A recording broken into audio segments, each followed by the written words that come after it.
Sa episode po na to guys ay makikita po natin na parang bumalik sa old memory ang scene kung saan nakikita po natin na dalaga pa si Star guys at kasama yung mga kasama ng mga piloto na siguro nagpapahinga sila, nag-uusap, and then nakikita po natin dito guys na nag-uusap sila tapos ay kinutya ng isang kasama niya si Star guys na sinabing parang hindi na yata i-increase yung lakas mo, Star Parang hindi mo na yata maabutan si All Might nito. Di ba? Pinapangarap mo si All Might na aabutin ng kanyang lakas. At pinagtawanan na makasama nito si Star at si Star naman ay kumunod noon nito. At sinabi nitong leader ng mga piloto na, ay nako bata ka. Alam ko naman na lalakas ka pagdating ng panahon. Pero wag mo talaga itong kalimutan. Kapag hindi mo na kaya, andito lang kami. Gagawin namin ang lahat para tulungan ka. At pagkatapos nito ay ngumiti si Star sa sinabi ng kanilang leader. At balik tayo dito guys sa present scene guys kung saan makikita po natin na nagpapatuloy ang labanan ni Shigaraki at ni Star and Stripe. At halos ibinuhos na ni Star ang kanyang lakas para lang sumpuin at lipulin at higit sa lahat tapusin itong si Shigaraki guys. Ginamit ni Star ang lahat ng kanyang makakaya para talunin itong si Shigaraki. Kaya inilabas niya na yung pinakamalakas niyang alas kung saan ang Keronos at ang Tiamat. Kung saan ito ay nagko-compose ng Intercontinental Ballistic Missile para ito ay lalong lalakas sa kanyang kapangyarihan. At sa pamamagitan din ng tulong ng kanyang mga comrade guys, yung mga piloto, nagkaisa silang lahat para tulungan itong si Star. Halos buong pwersa nilang lahat na pinagtutulungan para lang sugpuin at taubin itong si Shigaraki. Ginamitan ng ultra laser para lang matunaw itong si Shigaraki at ma-disperse.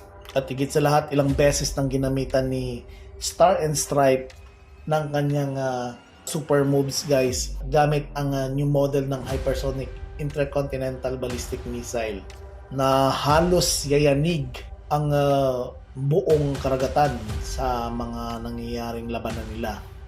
Sa sobrang pwersa na ginawa ni Star ay nagkaroon ito ng malaking pinsala sa karagatan guys at halos binaon niya na si Shigaraki sa pinakailalim ng dagat. Makikita natin yung butas na yan, nandyan, tinaob niya si Shigaraki dyan. Pero guys, dito nagkamali si Star sa kanyang mga moves dahil hindi niya alam na si Shigaraki ay merong fast healing factor.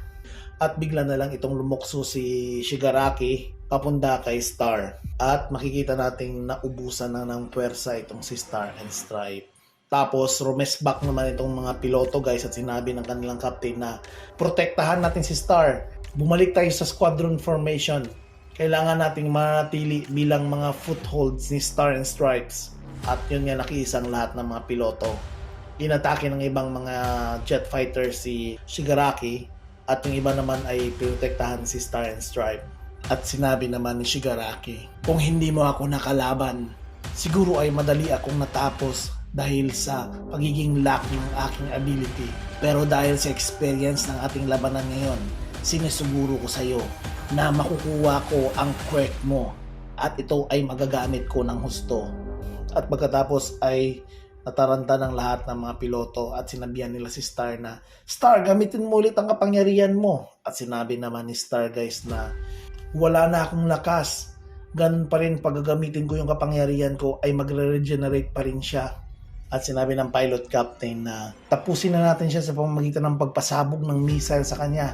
Susuportahan ka namin, Star. At si Star ay natulala. Star! Sabay sigaw ng kanyang kapitan. At naalala ni Star ang kanyang mga memories nung nakasama niya ang kanyang mga grupo. At pagkatapos ay ngumiti ito. At tumambad si Shigaraki sa kanyang harapan. Nahuli siya ni Shigaraki ng kanyang decay power. So it means talo si Star and Stripe guys sa labanan nila ni Shigaraki. At dito muna tayo guys magtatapos ang ating chapter 332 ng My Hero Academy at huwag natin kalimutan na mag-subscribe sa ating channel para mas updated po tayo sa ating mga videos. Ingat guys!